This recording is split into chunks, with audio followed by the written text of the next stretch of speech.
En Russie, dans le kraï de Krasnoïarsk, en Sibérie, se trouve une petite ville nommée Gromadsk. C'est là que vivent Yelena et Yuri et leur petite fille de 5 ans, Darina.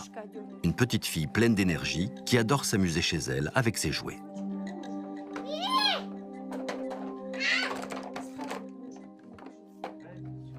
Quand je l'ai vue pour la première fois, je n'ai pas eu peur. C'est notre enfant. Darina est née avec une maladie génétique extrêmement rare, appelée syndrome de Nager.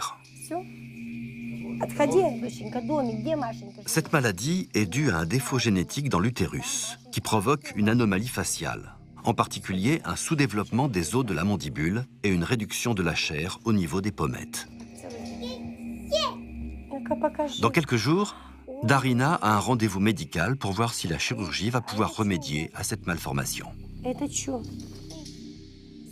Quand j'ai accouché de Darina, le personnel qui avait fait sortir le bébé a tout de suite appelé les collègues pour voir ce bébé qui venait de naître. Moi, les larmes m'empêchaient de voir mon bébé. J'avais peur et je me demandais ce qui avait pu lui arriver pour qu'on ne veuille pas me le montrer. Immédiatement après sa naissance, Darina est emmenée par le personnel médical en soins intensifs. Quelques heures plus tard, Yelena a enfin le droit de voir son bébé. J'ai vu Darina. Et cette vision a été un choc pour moi. J'ai eu un voile noir devant les yeux et je me suis effondrée. Je me suis évanouie. Yelena s'évanouit à la vue choquante de son petit bébé. L'hôpital m'a gardée 2 jours. Les médecins à l'hôpital sont incapables de diagnostiquer la maladie dont souffre Darina et lui conseillent de donner Darina à l'adoption. Ils n'arrêtaient pas de me dire « Pourquoi voulez-vous la garder? Qu'allez-vous faire de ce bébé ?» À vrai dire, je ne savais pas comment j'allais gérer ce bébé, mais en tant que mère, je ne pouvais pas abandonner mon enfant. Yelena et Yuri sont déterminés à se battre pour leur fille et trouver de quoi elle souffre.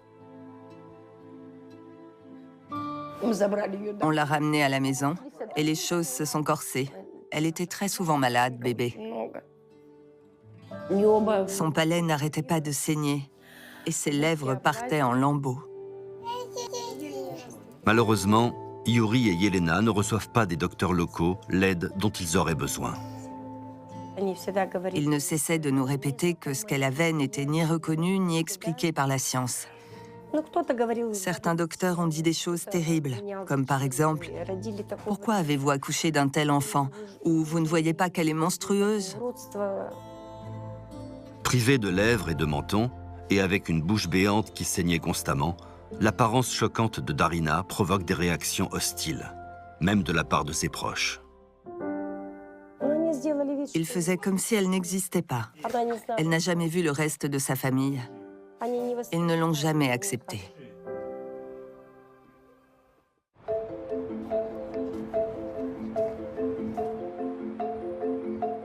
Mais à des milliers de kilomètres de là, pointe une lueur d'espoir, à Moscou, où Darina a déjà été opérée 3 fois depuis sa naissance. Sa bouche était très grande, elle atteignait presque ses oreilles. On a fait un maximum à la première intervention chirurgicale. On a réduit la cavité buccale. Ce genre de problème ne peut pas être traité en une seule opération. Il y a beaucoup d'autres problèmes associés à ce syndrome. Ce qui améliorera la condition de cette petite fille, ce sont les multiples interventions chirurgicales à venir qui lui permettront de manger et de respirer normalement.